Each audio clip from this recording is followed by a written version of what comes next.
Hello everybody and welcome to this video that is bound to upset some people because we are going to talk about Hemingway, which already just upset half the people who watch this channel. So for those of you who like Hemingway, get ready to get your panties. And then I'm going to talk about why he's wrong about almost everything. The channel that we are going to use for this video is a really up there channel. So I have no qualms coming at this channel. This guy isn't doing anything wrong. He is a very good YouTuber. He knows exactly what he's doing, and he does a great job doing the thing that he does.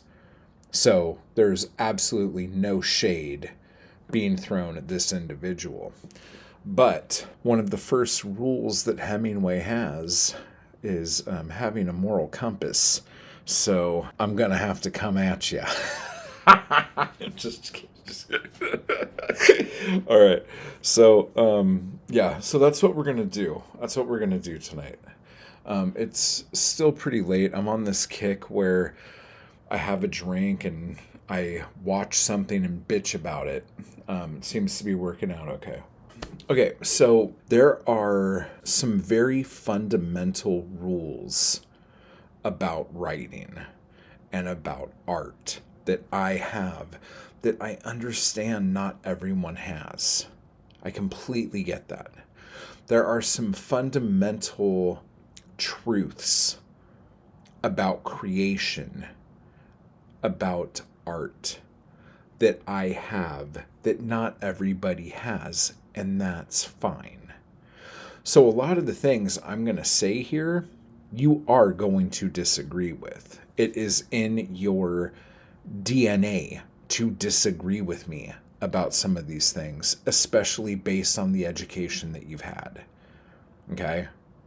But just know that at the end of the day, we both get the same job done. So it doesn't fucking matter how you do it or how I do it. But I'm going to use this video to show you how I do it and why I think the way that is being shown to us is not the best way to do it. And why most of the writing advice you get is shit. Unless you use that advice and it works. Okay? The problem is, most people who watch videos on YouTube about writing advice get writing advice, and that writing advice bogs them down to the point where they're afraid to do anything for fear of doing something wrong. So instead of actually doing the thing, they do fucking nothing. So, with that said, let's take the piss out of Ernest Hemingway, okay? Let's go. And I'm going to link this video down low. And also, this is a great video. The guy did a really good job. Look at all the cuts. Look at the zooms. If you want to know how to make a YouTube video that is going to do well using book content, the most boring fucking thing that the internet can do, this guy does a great job of it. Okay? Just saying. So here we go. You've probably heard bits of writing advice from Hemingway over the years, but most writers haven't heard what I'm going to tell you in this video. To put together these 9 surprising steps, I read every interview and every collected letter and every non-fiction book that Hemingway ever wrote. Trust me, it took a while. And then I boiled it down to the most important steps that he talks about, from the beginning to the middle and then finally the end in revision. First, these are the 3 things that Hemingway says every writer needs. These are the basic things you need before you even start writing. First, Hemingway says that you need a moral compass, a strong sense of justice and injustice. A writer without a sense of justice and injustice would be better off editing a school's yearbook than writing novels. Dude, sick burn against yearbook creators, Hemingway. So we're going to start here with the 3 things that every writer needs. And this first one was a moral compass. You have to be able to know the difference between right and wrong and be fucking passionate about it. Okay? Now, you could be a complete sociopath and be a horrible person, but still be able to write a compelling book if the thing you are passionate about is the thing you're writing about. Like, if you're a complete sociopath, just write a book about yourself and about the injustices you faced, even if you are the most privileged person in the fucking world. Because if you believe that you have faced injustice, you will be able to write that. Because the only thing that makes something true is you believe in it. Isn't that how the quote goes? If you are somebody who doesn't give a shit about social issues, don't write a book where one of the characters or one of the main big focuses of the book is you like writing about somebody who really cares about a social issue, especially if you don't care about it, or if you think it's funny to poke fun at this thing because you think it's stupid, because it's going to come off as flat.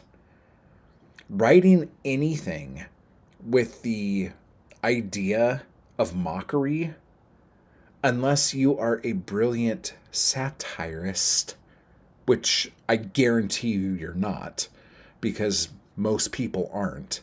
So, just playing the odds, you probably aren't this. Don't do that. When you write from a place of mockery or looking down your nose, it will totally be seen and it will totally be known, and you will just look like A, you either don't know what you're talking about, or B, you're condescending as fuck. Okay? So just write about things that you're fucking passionate about, and write those things from the vision of someone who is passionate about that thing. Okay, we're going to go through this whole thing and it's going to come back a bunch of times, but I've said this numerous times. Write what you know, write what you have, write who you know, and like, I can't remember. There's 4 of those things I say. I don't know. I've had a couple glasses of wine. Hemingway said that all writers need early trauma. In a letter to Fitzgerald, he said, you have to be hurt like hell before you can write seriously. Because the writer is someone who... This is where I'm going to bitch a little bit. Having early trauma is completely fucking relative. So if you're sitting there and you're like, oh, I don't have early trauma, I had a pretty okay childhood. Okay? Whatever traumatic experience you have had, that's your traumatic experience. You don't know of what other experiences are like to base that trauma. Okay? Here's an example. My dad left my mother when I was 3 weeks old. Okay? As I was growing up, or like after I was an adult, they asked me, oh, was it hard for you growing up without a father? And I said, I don't know, because I only grew up once, and I grew up without a father. So I don't really have a whole lot to fucking compare it to. Okay? Now, everything that we do, especially with our childhood, we only do it once. Like, who are these people that, like, try to, like, rate what a childhood experience is going to be? Anything, especially with kids, anything is traumatic. No matter who you are watching this right now, me talking about childhood trauma, you are going to come up in your head with what you think is the most traumatic experience you faced as a child. The fact, however old you are, that you still remember that shows that you had a traumatic experience. Okay? That trauma, who's to say that's not traumatic? Fuck those people. You can have whatever fucking trauma you want. Nobody knows what it's like to fucking walk a mile in your shoes or fucking hopscotch in your flip-flops. Okay? It's fine. People who like do this, you need to have, this is so fucking Hemingway, and this guy doesn't even seem like the type who would fucking buy into Hemingway's bullshit. But like, if you're any of these people who are gonna think like, oh, okay, so he's gonna say something a little bit, I don't know if I'm gonna leave it in here, but he's gonna say something, that's the most Hemingway thing he's said. Like, gag me with a fucking rusty dildo. Like, seriously, who fucking cares? Like, a lot of people think Hemingway is like the man's man. If you were gonna be a man, you should read. Dude, the guy's first book was about fucking impotence. Like, I'll be okay. I'll be fine. Hold my beer, Ernie. I'm gonna go fucking do anything else. Oh my god. Ah. Okay, moving right along. Let's just fuck. Jesus Christ. There are no writers with happy childhoods. And that's what Hemingway's getting at here. 3, a crap detector. Hemingway said all great writers have this. The most essential gift for a good writer is a built-in, shock-proof crap detector. That's the PG version of the book. What that detector does is it lets you know when what you're writing isn't up to snuff. It also tells you what is working in your manuscript and what isn't working so you can revise better. That detector gives you objectivity, so you know what's true on the page, what's false on the page. And probably the most important thing that a detector does is it allows you to know where to revise and what you need to delete. If you are always in love with your own writing, it's probably a good sign that you haven't built up this detector. Hemingway's second step in writing a book is... Okay, so this part, the crap detector, the shit detector, okay? I don't even know where to start with this because this is where we're going to start getting into actual philosophy and practice, okay?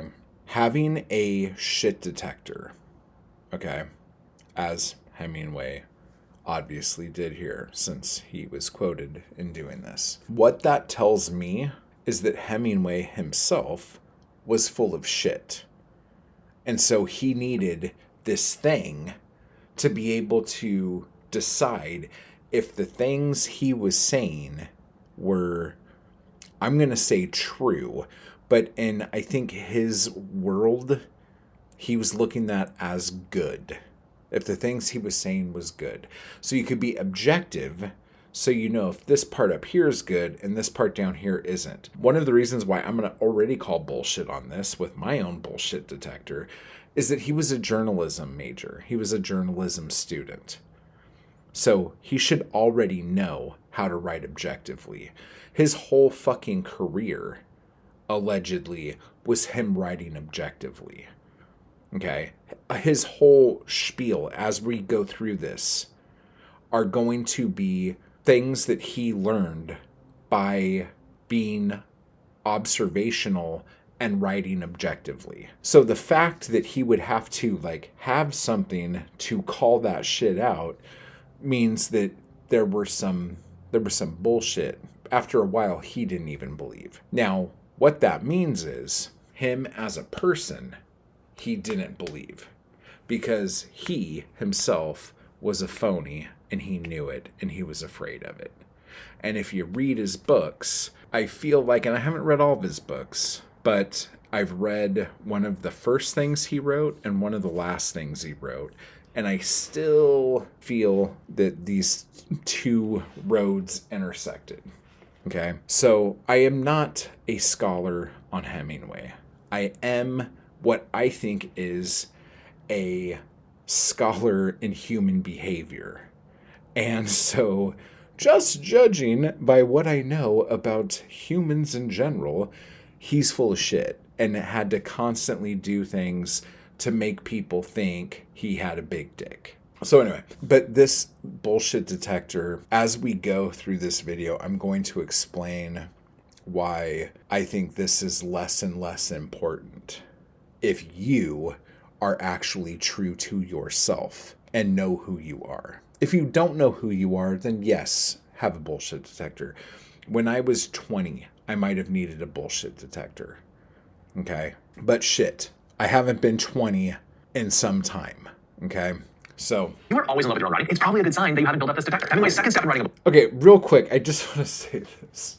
Oh my God. If you're always in love with your own writing, this is what pisses me off. This is what drives me fucking crazy. The idea, the jump that these people have to make, okay? That if you don't revise and edit the fuck out of your work, that this obviously means you're in love with everything you write.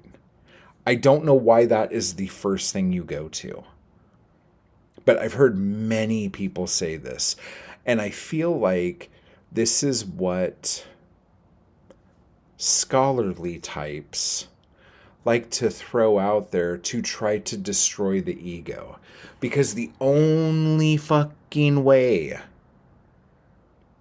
that the university system can mold masses of people is to destroy the ego.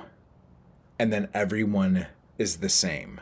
It's the same mindset with fucking military bullshit. You destroy the ego, and then everyone becomes one entity. Okay? So you say these things, and this is fucking manipulative. This is really fucking manipulative. By saying, if you don't revise, obviously you love everything you write. That's bullshit. But here is the approach I'm going to give you guys. If you're good at what you do, just do it right the first time. Again, with every other fucking thing in the world. Like somebody who built chairs for a living. If every chair they built had to be brought back because one of the legs were off, they wouldn't be making chairs for very long. If they had been doing this for 50 fucking years and still every chair gets brought back, people are eventually going to say, I don't think he's very good at making chairs. If you take your car to the mechanic and every time you leave your car there, you have to bring it right back because something else is broken in it after they've done something to it, you're going to say, that's not a very good mechanic. If you go in for heart surgery and your fucking heart surgeon doesn't do a very good job, you're going to be dead and you won't be able to fucking say shit. Okay? No one would ever do this in any other line of work. Even in, like, if you're like, oh, well, it's just an art thing. It's not just a fucking art thing. People who perform have to be good every time, or else they will not get opportunities. Opera singers, musicians, and yes, they practice over and over again until the point they are so good that they could do stuff without even fucking trying and without even thinking. Because they are fucking brilliant at their craft. Okay? And what happens when you're brilliant at your craft? What does that make you? If you're brilliant and you could do it without thinking, what does that make you? And then you could do it beyond what you would normally do by just having fun and experimenting. What does this make you? What does this make you? It takes you from a craftsman and makes you a what? An artist. Thank you. Thank you very much. Okay, so this is where we are going to be going back and forth and back and forth and back and forth and realize that Hemingway is not an artist. I said it. Okay? Hemingway was a scared little boy who was afraid that people would know what not a man he was. And I say it like that because he was obviously terrified of people finding out that he was not a man or his manhood was in question.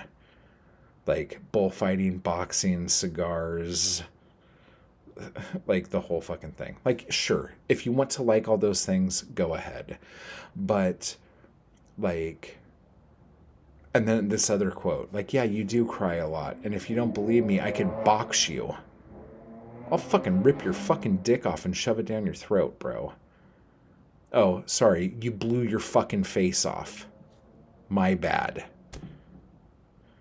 Okay? It's all projection and it's all this fucking toxic masculinity bullshit. Okay? So, coming back to all of this, what I'm trying to say is Hemingway was not an artist. Okay? He was constantly worried that his shit wasn't good. And he was constantly worried that his shit was getting worse. Okay? So right there, we know that Hemingway was horribly insecure and was being afraid of being found out about his talent. Okay? As a journalist, he was aware of having to edit and cut things down because the idea of writing things simply and concise to get the strongest feeling across That is a very amazing skill to be able to master. Okay. So the idea of whittling and whittling and whittling and whittling was not lost on him. But the problem here is that if he was good at what he did, he would already know to do that from the beginning. After all this time. Okay. In the beginning, I will give him like all of the space he needs to revise and revise and revise. But after you are a master, you just don't do the dumb shit in the beginning. And like there's going to be a big brag coming up here in a little bit. It's nothing to brag about. It means you really don't know what the fuck you're doing. Okay? So, let's continue. The book is to pick your subject. And he's gone ahead and identified the 3 main topics that writers should write about. The first subject he identified is war. War is the best subject of all, he wrote. I mean, this makes sense with his history as an ambulance driver in World War I. He saw firsthand all the tragedy. Okay, I just want to say this. He also thinks war is the greatest thing in the world because everything to him is competition. Everything to him is like a battle. Everything is super serious. It's always about someone has to lose because someone has to win. That is just like who he is. But again, he was there during the war. Like it was a horrible, awful, shitty fucking thing. Okay? And he had to sit through that. I think every time there's like a big conflict and a big war, the art that comes out after that is always going to be influenced by the atrocities that were just seen. Yes, with that said, I think it's not so much like, oh, you should write about war. I think it's like, oh, you saw horrors that most people don't see. Now you're going to write about something that everyone who's going to read this book have also lived through in some way or another. So you already have, it's almost like when I made that Frankenstein movie. It was an IP. Everyone knew about it. So me making a Frankenstein film already had a built-in fan base. You write a book about a war that just fucking finished, already has a built-in fan base. Everybody could fucking relate. You know what I'm saying? So I'm just like, yeah, okay, whatevs. Hemingway's second subject is love. Love is also a good subject, as you might said to have discovered. Remember, Fitzgerald wrote The Great Gatsby, so this is a man who knows about love stories. But Hemingway also knew about love. This is a man with 4 wives, and he madly fell in love with each one. The third major subject that Hemingway identified was money. Other major subjects are the money, from which we get riches and poors. In Hemingway's books, he's usually writing about people without money, people living hard scrabble lives, people just scraping by, like characters in To Have and Have Not. The things that everyone will always be able to write about, okay? And I think this is how it is from a man's point of view, okay? So if you are a man, this, like, you will understand this. Power, sex, money. Like, you can write books about that forever, and the New Yorker will constantly give you space to write articles or write, like, they'll publish your stories, especially if the stories you're writing about that have those 3 things in it also have, like, you having an affair with a younger woman. Or your main character, having an affair with a younger woman. That will get into the New Yorker like that. Okay? Because for some reason, Upper East Coast literature elites love that topic so much. Okay. I would say I kid, but I'm fucking not kidding at all. I've done videos on it before. Anyway, so, like, money, sex, and power, like, oh, wow, like, this is such a new revelation. Just make sure that your characters, somewhere in the line there, have that. Okay? They're, like, those are the things that drive people, especially in this society. Okay, like, I would seriously throw fame into that too. But I think so many people, I mean, especially now, just with, like, everybody wanting social media likes and social media clout, and most young people probably the most, I would like to see a study on this, but I would dare say that at least half of the kids of today, if you ask, what do you want to be when you grow up? They would say an influencer, or they would say, well, I don't know what I want to be when I grow up, but when I'm a teenager, I want to be an influencer so I have enough money to do the thing I want to do when I grow up. Oh, what a shit show. Am I right? Okay, so now that Captain Obvious Hemingway has pointed out the three things that you should always be writing about, let's see what goods we got now. Step number 3, the one way to start writing. What advice does Hemingway give about starting the writing process? One time, Hemingway got stuck while writing a story in Paris. He couldn't figure it out. He had a major writer's block. So he sat in front of a fire. He peeled an orange and started throwing those peels in the fire. He looked out over the roofs of Paris and began to give himself a pep talk. He said, listen, you've always written before, and you're going to write again. And then he said this: all you have to do is write one true sentence. Write the truest sentence that you know. So he took this impossibly big task of writing a novel and boiled it down to this very manageable step of writing a single sentence. One sentence.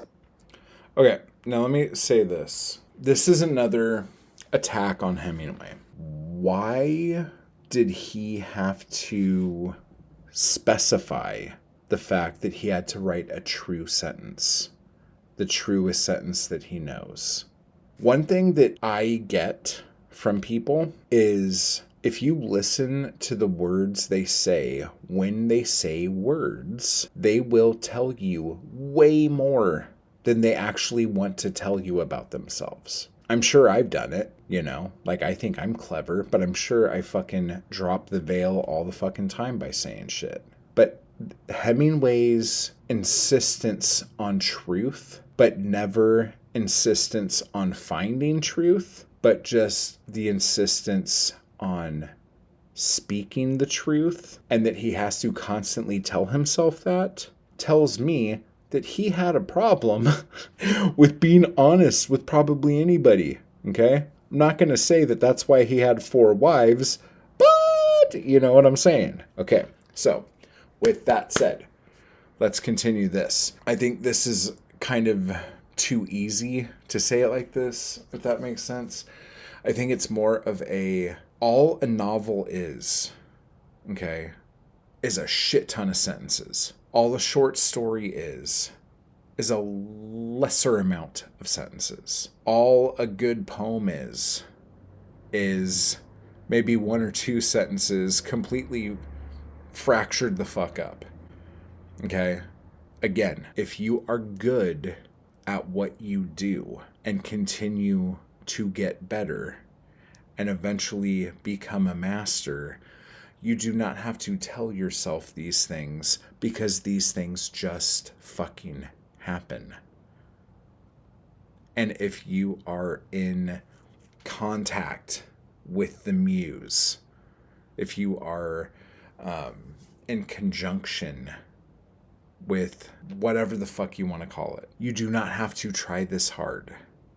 But what you have to understand is that the university system, especially in creative writing, for over 100 years now, has been making a shit ton of money in convincing people that they are never fucking ready. And that just isn't fucking true.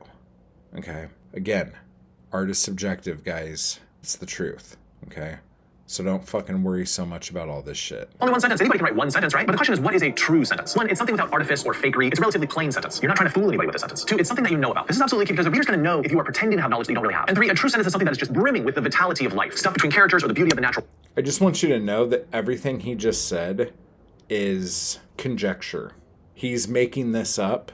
He's making these ideas of the 3 things that a true sentence is, just to finish making content here, just like you could say I am. That's what I feel my truth is.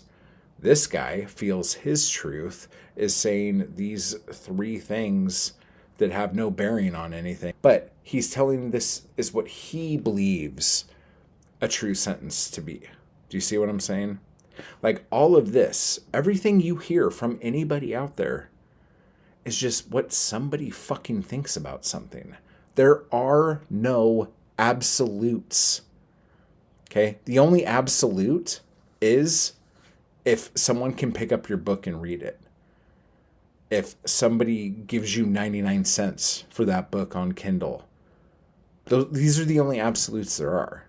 The second somebody is reading your book, the absolute is you have a book and now someone's reading it. All of this shit that you hear me talk about, that you hear this guy talk about, that you hear everybody else talk about, that's all bullshit. It's whatever you need to hear to get to the point where you actually have the absolute now of having a fucking book out. Do you see what I'm saying? Like, you are going to have your own list of like do's and don'ts and things that you feel make you creating the thing that makes it work. Okay? We all have these things because we are all artists and we are all creating. And creation comes in different forms with different people. Okay? And this guy knows that. He's not trying to say like, this is what you have to do. It's just like, this is what Hemingway said, and now he's talking about it. I'm not giving this motherfucker shit for this. He's doing a fine job. Okay? Ultimately, Hemingway thought that if you can write one true sentence, then you can write a whole book. So you start with the cornerstone of that one true sentence and build from there. And if you want to learn more about this, there's actually a fantastic book called One True Sentence, Writers and Readers on Hemingway's Art. Basically, each essay talks about a single sentence of Hemingway, breaking it down and explaining why it's incredible. Hemingway's fourth step in writing a book is the essential way to write characters. Okay, so check this out. I didn't know there was a book about looking at one true sentence. So maybe the things he spouted off, those 3 like bullshit things he said about a true sentence, maybe that's from the introduction of this fucking book called One True Sentence, where you take apart each sentence and talk about why it's fucking brilliant. Okay? I'm gonna let you in on a little something here. Everything you're gonna read in that book is going to be subjective because they're talking to different artists who are taking apart each sentence of the book of anything Hemingway wrote and talking about why this is a brilliant sentence. Am I saying that Hemingway didn't write brilliant sentences? No. But I'm saying it's fucking subjective. A sentence I think is brilliant, you might think is bullshit. So it doesn't matter. All of these motherfuckers who lived before the internet had the fucking luck of the universe to not live in a world where people could constantly 24 hours a day call them out for their bullshit. But now they get to live through myth and legend. It's fucking hysterical. Oh my God, dude. Like, I don't know if, like, Hemingway's another one of these guys that if he had Twitter, I don't know if he would have ever fucking written a book. I think he was the kind of guy who would enjoy the adulation of getting a ton of likes for saying one true sentence on Twitter. The money would have ran out real quick, but I think he would have been okay with that, at least this part.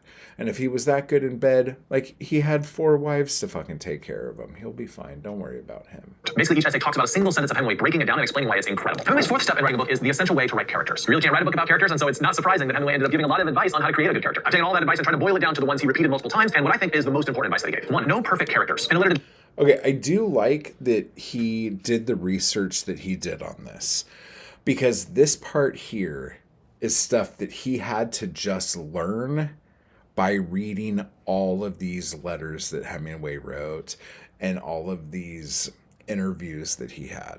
So I'm going to give the dude credit as far as like the research side of shit goes.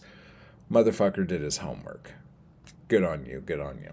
John Dos Passos, he says, don't let yourself slip and get any perfect characters in. He actually says that this is the only mistake that can ruin a great piece of literature. Characters always need faults so that the reader feels like they're believable. Okay, so let's just talk about this real quick. Because again, this is not news, okay? Greek tragedies happened because everyone is flawed. The reasons why soap operas are successful, okay, or at least intriguing enough to watch Monday through Friday, is because no matter how good your character is, there is going to be a little bit of bad in that character. There's going to be one part about this character that makes them a little unsavory, okay? And no matter how bad the worst villain on your show is, okay, or your book or whatever, that person loves their children and may even love their spouse. Okay, like not having a perfect character, that's ridiculous because like no one ever is perfect. And if you are writing a perfect character, like I just think that you haven't read enough, or you don't know what human nature is. If you don't understand human nature, why the fuck are you writing books? Like, why are you writing stories? Why are you writing anything about people if people is the one thing you know fucking dick all about? That's just a just saying thing. Like, this should be like a fucking no-brainer. Okay? Most important advice. Jesus Christ. Characters is don't write characters. In Death in the Afternoon, he said, when writing a novel, a writer should create living people, not characters. I love that. If you try to set out to write a character, you're going to end up writing a character, meaning like a fake person in a book. His goal is always to write people. You were not trying to create a fake person, you were trying to create a real one. His real trick was how he made them come alive, and he identified 3 things. He said you have to have knowledge of a person, you have to write about that person with your head, thinking very critically about their motivations and their psychology, and 3, you have to write with your heart. What do you feel for this person? And Hemingway's third step to writing about characters, Okay, let's talk about this for a minute. Okay, so it's already been said that Hemingway always wrote about people he knew. Okay? So he would basically just write a person. He didn't have to come up with a character. He would just write the person. He might change their name, but he would write the person. Again, he was a journalism guy. Okay? So none of this is a stretch for him. He never had to write a character because he never had to write a character. Okay? And again, I have a feeling this is because he was never really a fiction writer. He was always a journalist. And on top of being a journalist, he was always a lying piece of shit. So he made a lot of shit up. Okay? Do you guys see where I'm going with this? So, for him to say, don't ever write a character because, you know, characters aren't real and all this other shit, there's entire genres of fucking literature and pop culture and all sorts of other shit that would not exist if you took Hemingway's advice right here. Okay? Yes, if you want to be like, and think Hemingway is fucking brilliant, he's like, don't write characters, write people. And you take that as more of a, like, ooh, like mystical fucking thing. You know, we're not writing characters. We are gods breathing life into people.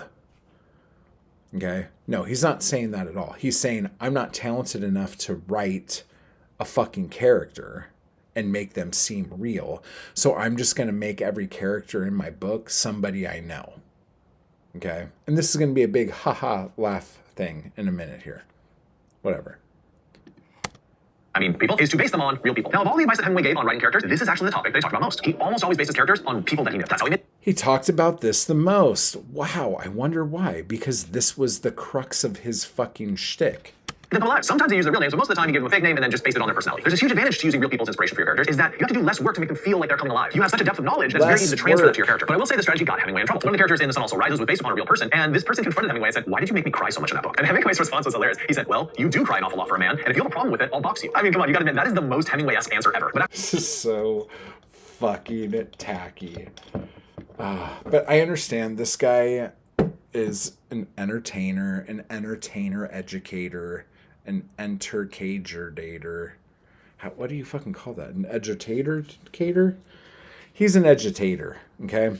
So he's trying to educate us and entertain us at the same time, giving little quips and giggles and stuff like that. I get it.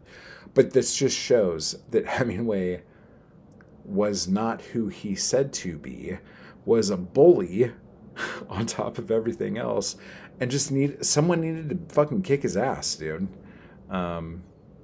He seems like one of those guys that probably because he grew very big way quicker than most of the other people he grew up with, that he probably didn't ever really get into a fight, because all he would have to do is threaten a motherfucker with a fight and people wouldn't fight him. I know that when he boxed, he would like walk around with his buddy with boxing gloves looking for people to box or some bullshit legend crap like that. Whatever. And I know that there are photos of him boxing. I'm sure it happened. whatever. No big whoop. Is to start observing details. So details weren't just details to Hemingway. They were foundational to how he conceived of making a book come alive. Here's what he says the problem is with most writers. Most people never listen, nor do they observe. He said that as a writer, if you don't practice, and he also said that any writer, when they walk out of a room, they should remember the details of that room and what made them feel something in that room and the details of the characters in that room. If you don't think that you're good at details yet, Hemingway suggests this exercise to help you get better. He says, when you're in town, stand outside the theater and see how the people differ in the way they get out of taxis or motor cars. Notice the small things. Notice how their bodies move and unfold. Notice their pace. Notice their little gestures. If you're a careful observer in that, it will train you to be a more careful observer in other parts of your life. Okay, so everything that was said right there, I totally 100% agree with. Most people don't listen. Most people don't observe. If you don't do either of these things, what are you fucking writing about? Your imagination is just so fucking vivid that you could just like come up with things that aren't just regurgitations of the things that you watch on TV and the books that you read. You have to be able to watch and listen to people. And honestly, like, I'm not even trying to be funny, but like, this is something I would say to do, especially if you are someone who is dating a lot right now. If you're a man, I'm going to throw you a bone right here, okay? So not only is this going to help you be a better writer, but it's going to help you have meaningful, okay? You are going to talk, the next couple girls you talk to on whatever app you're on, constantly ask them questions like you are interviewing them for a fucking job. And do not say anything about yourself unless you are asked, okay? You are just going to ask questions. Whatever you want to talk about yourself, ask them that question. If you want to brag about what you do for work, ask them a bunch of questions about their job. And what do you mean? What do you mean a bunch of questions? Ask them what they do. Ask them if they like it. Ask them how they got into it. Ask them what a normal day in the life is like. Ask them about the people they work with, who they like, who they don't like. Ask them these things. See what it's like to be in that person's shoes. And I will tell you what, this person you are talking to is also going to say to you, you're such a good listener. I feel so seen by you. I don't think anyone's ever listened to me the way you're listening to me before.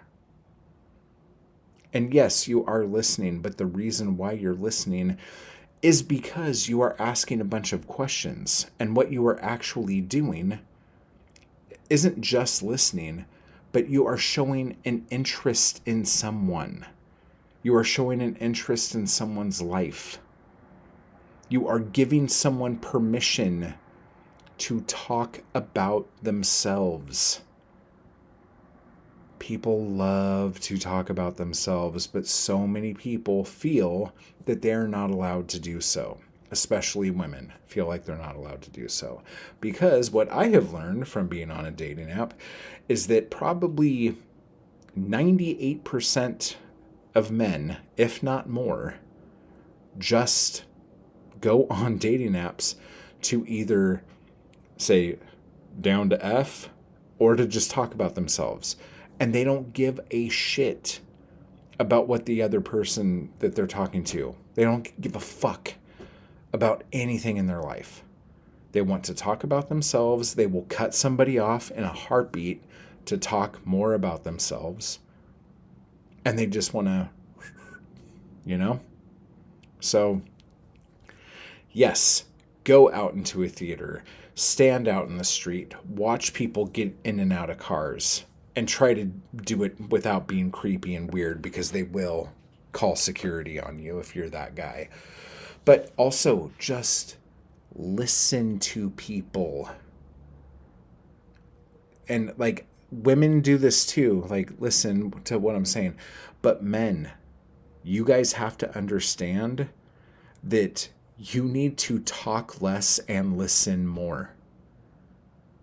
Nobody gives a shit about what you have to say. Just listen, you fools. With this writing advice, and really the danger of all writing advice, is you take it all and you dump all this stuff into the book, and then it's just this huge mess. There's a dozen storylines, 100 characters, and the reader honestly can't make sense of any of it. And that's why this step is absolutely crucial. Hemingway was a master at simplicity. He took super complex ideas and characters and boiled it down to the neatest, sparest of language. This is the prose that I've been working for all my life. That should read easily and simply and seem short and yet have all the dimensions of the visible world. I think it's important to note that simplicity does not mean simple. It means compacting. Again, Hemingway, journalism, had to write and get everything out in just a few words, like 100 to 300 words. He had to be able to tell a whole story and tell you all the main actors in it of whatever was happening. Okay. Observing people. That's a huge thing in journalism. Simplicity. A huge thing in journalism. And we're going to get to another thing here in a second with how Hemingway observes things, is he observes things through the senses. Sight, smell, touch, taste, you know what I'm saying? So you have to do that because in journalism, that's how you connect with people. Because people know what things smell like. People know what things feel like. Okay? People know what things sound like. So when you use these senses to explain something to somebody, it feels real to the reader because they actually go through that in their head, especially when you start talking about taste and smell. When you start talking about that, when you write that down and then someone reads that, it starts playing the old tapes of what things smell like, what things taste like. This is journalism 101. Okay? And Hemingway was just maybe, and I doubt he was, but the first motherfucker to do this in book form, in literary fiction form. Okay? He was probably the first American to do it. Maybe. I don't fucking know. Like he's saying right now, simplicity doesn't mean simple. It just means stripped down to the lowest common denominator. It's like fucking reducing fractions. Get rid of all the extra shit.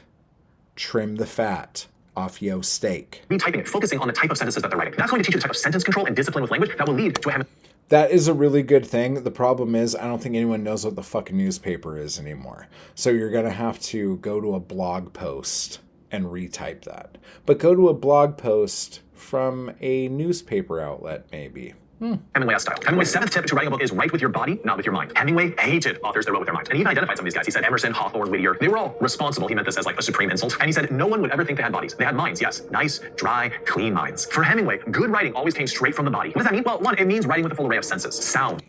Okay, so we're going to do the whole sound journalism thing, like all the different senses right now.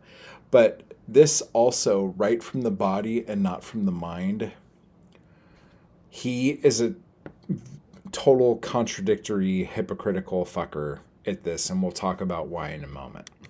Smell, taste, sight, touch. The way your body interacts with the world is all of these senses. So if you write focusing on those senses, you're really writing with a memory of what your body has experienced. Two, writing from the body means writing from your gut. Use your instinct, man. What do you feel is right in this story? And remember, okay, writing from your gut. I don't know if this is what he's coming up with from what Hemingway said, but if Hemingway wrote from the gut, he would have never revised anything.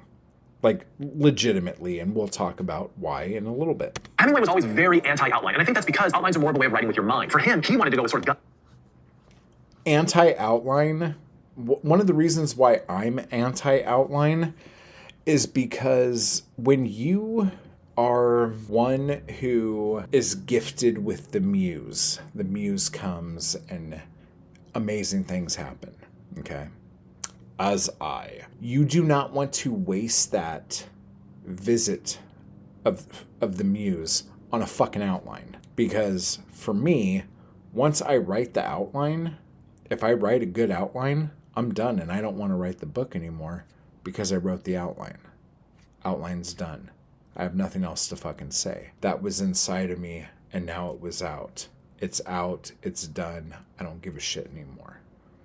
Okay. When you write a full outline, it takes the excitement, it takes the adventure, it takes the danger out of writing the thing you're writing because you already wrote it. Okay. Maybe not well, but you already wrote it. So writing from the gut, I get it. You can write, like I do bullet point things. Like I'm going to write, like there will be a chapter about this thing and this thing. There will be a chapter about this. There will be a chapter that has this, this, and that in it.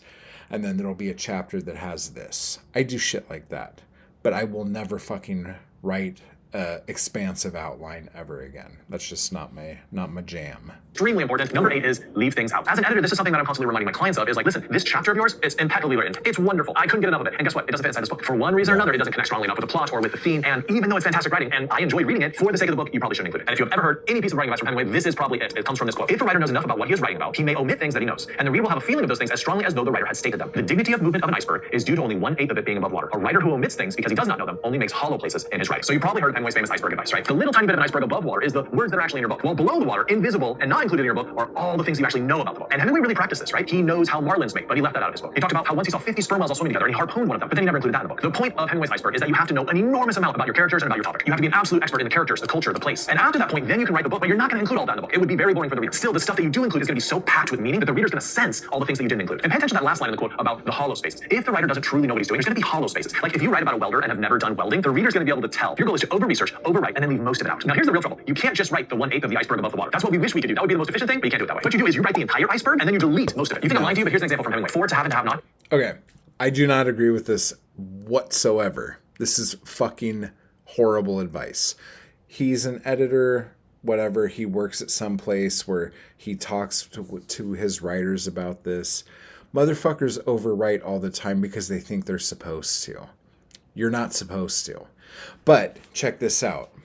If everyone knew that, he wouldn't have a fucking job telling people not to overwrite. Like his job would not be important if everyone knew, oh, I should just not include all this shit. Instead of it being a thing where like, write everything and then we will take it apart later. Okay? His whole livelihood is based on the fact that you don't think you know enough, so that you will come to him and he will tell you you need to fucking gut. Okay? Now, I'm not saying he's a bad person and that's like the deal. This is the world we live in. Like, all motherfuckers, especially artists, are brought up to feel like they do not know things and that they have to hire other people to fix those things. It's just the fucking world we live in. It takes the art out of art. It just does. So now we're going to see this bullshit fucking thing, if this is even true. Okay? If this is true, and this fucking douchebag is not the guy who did the video, but if Hem's going to brag about this, this just proves that he was never ready. And I don't fucking have any fucking problem saying that. I don't give a shit. I don't fucking care. Okay? So let's watch this. Able to tell. Your goal is to over-research, overwrite, and then leave most of it out. Now here's the real trouble. You can't just write the 1/8 of the iceberg above the water. That's what we wish we could do. That would be the most efficient thing, but you can't do it that way. What you do is you write the entire iceberg and then you delete most of it. You think I'm lying to you, but here's an example from Hemingway. For, to have, and to have not. He deleted 100,000 words from that novel. Guess what? The whole book is only 55,000 words. That means he wrote 155,000 words and deleted over 100,000 of them. He threw away more than he kept. So this whole iceberg idea isn't an abstract idea for Hemingway. This is something that he practiced. If I practiced every morning when I get up, I punch myself in the balls 80 fucking times and then stick my hand on a fucking open flame on the stove just so I can make a cup of coffee, I would not then make a video on how to make a cup of coffee and then explain to you how to punch yourself in the balls a bunch and then how to light your hand on fire in order to boil a kettle of water. Because that's fucking stupid and pointless and useless. If you have to write a very long book and then throw 2/3 of it out, that just means that you don't know what the fuck you're doing at all. Like, why? Why would you do that? I doubt that story's even fucking true. And he even says, you think I'm lying before he tells this story. I think Hemingway's lying. I think Hemingway's full of shit. Because it probably didn't take Hemingway very long to fucking do anything. And you guys are like, no, he would only write like a sentence a day. Good fucking God. Then him writing 50,000 words was a fucking miracle. If any of you ever have to throw out 100,000 words from anything that you write, I don't know, like get a job at McDonald's, or I think they still have greeters at Walmart. It'll be easier. and you'll probably enjoy life better. If you ever, just as an artist, created that much stuff just to get rid of everything, like that whole concept is so fucking dumb. If you don't want to believe me, that's fine. Just know that there are people out there who don't do anything remotely close to that and are doing okay. I just heard some fucking guy talk about like painting and talk about like when you have your gallery show, like paint and paint and paint and paint and do all this shit, and then take the best 20 or 25 paintings and then everything else just like throw away or hide and never let out into the public because they're probably not that good. Idiotic. This is totally idiotic. It's like the idea that I don't know how to explain this any simpler. I've said this so fucking crystal clear, and I still feel like I have to say it. And a lot of you are like, you don't have to say anything. Nobody gives a shit. No shit. Which is why we're here. Here's the thing. All of you who've been with me this far tonight, thank you so much. I appreciate your patronage. Okay? A lot of you are going, this guy's full of shit, and you're kind of fucking hate watching this. And you're probably getting your fingers all ready to leave that really snippy comment that you're going to leave down low to tell me why I don't know what I'm talking about. I just want you to understand, whether or not you believe anything I'm saying, just know that I have done more than you ever will in your whole fucking life, and I'm just starting. I have written more music than you have. I've written more anything than you have. I've painted more pictures than you have. I have sold more art than you have. I have done everything. I do it well, and I sell it. I know what the fuck I'm doing, and I understand that. You might have a completely different relationship with how you create art. You might have a relationship that's much more similar to what Hemingway is talking about. And if that works for you, fine. But just know that you're like working so hard to barely get anywhere. And that's eating up so much of your precious time on earth, which you've already lost another 20 minutes of by watching this video. You are 20 minutes closer to your own fucking death. And you are going to be upset that I said you shouldn't revise so much. What a fucking loser.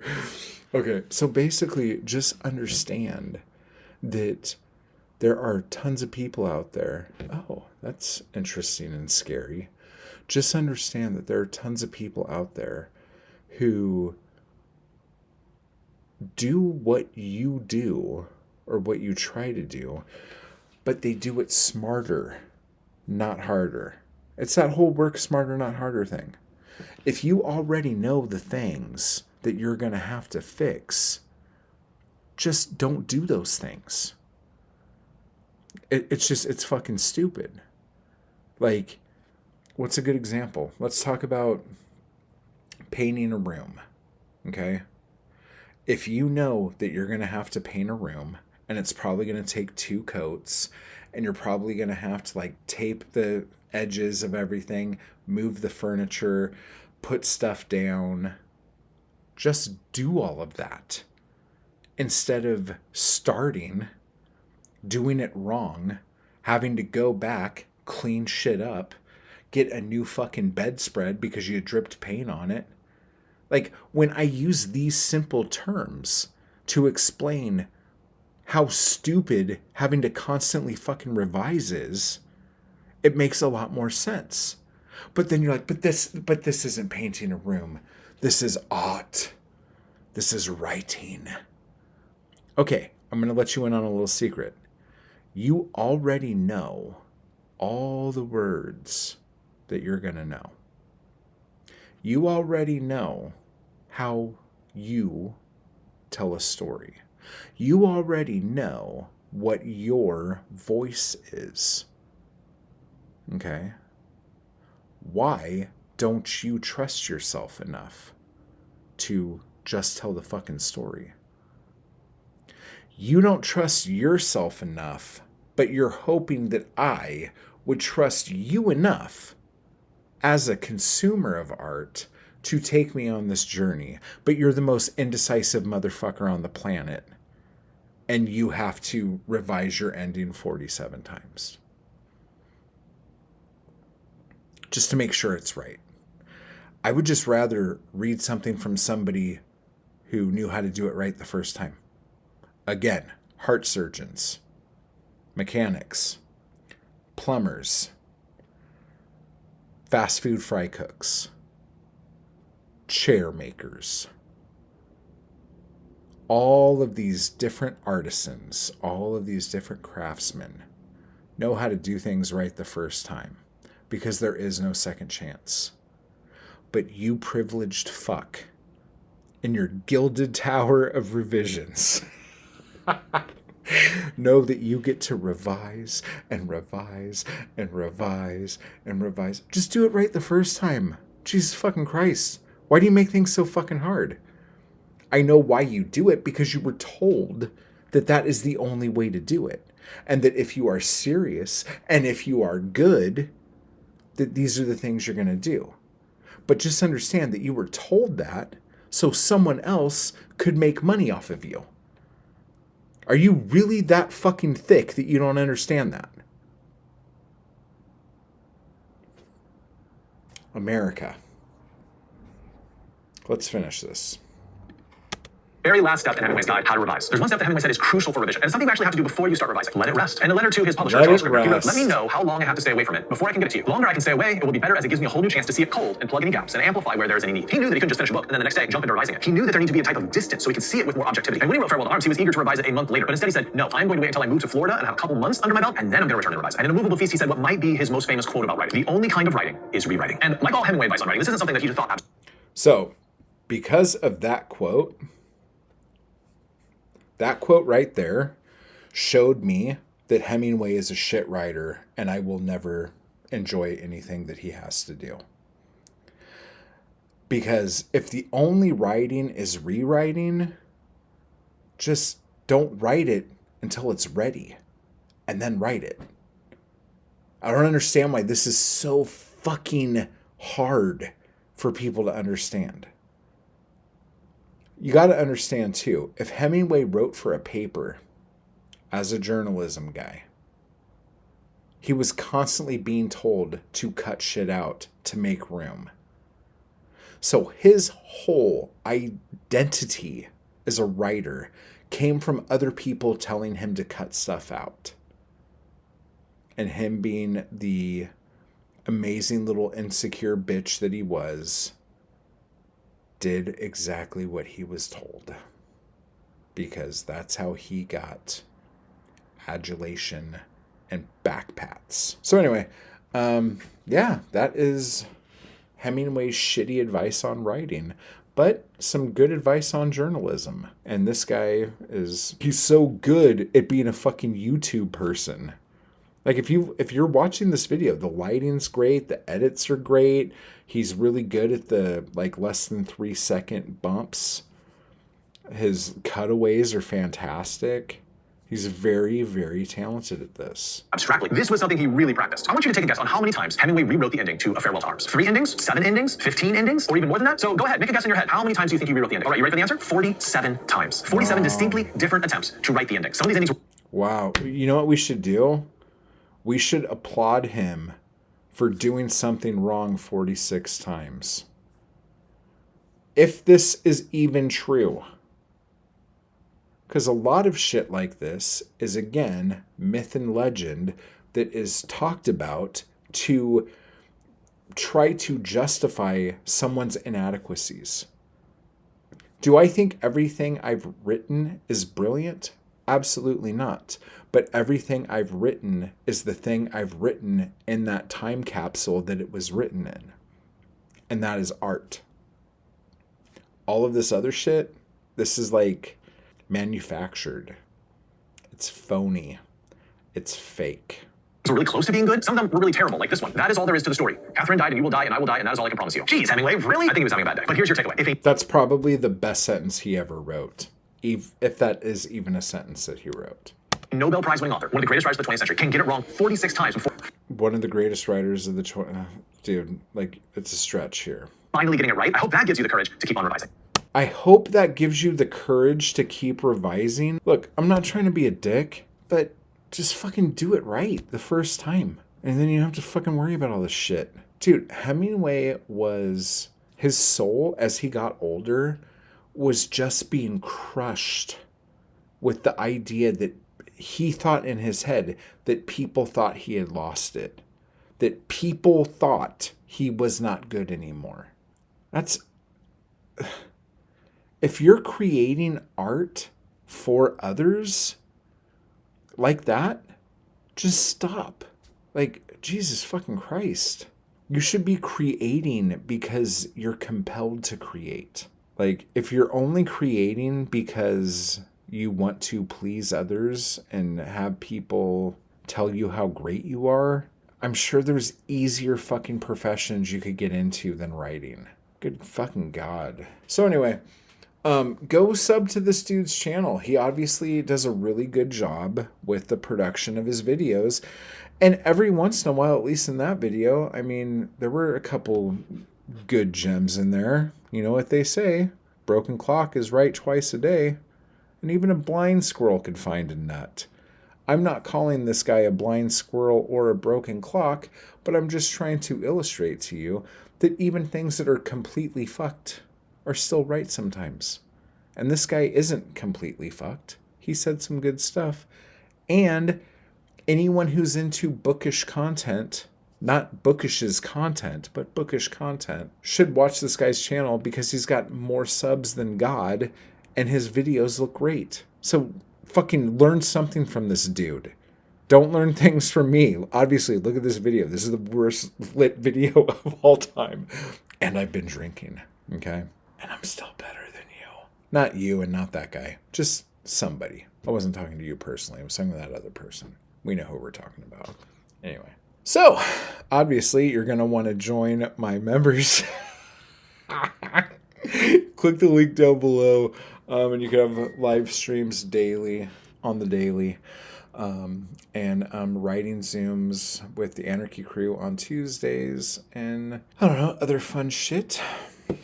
Type hard, guys. Just do it right the first time, for fuck's sake. Just quit thinking writing is something more important than heart surgery. It's not. Okay? Just fucking do it right the first time, you fool. All right, so with that said, I will talk to you all later.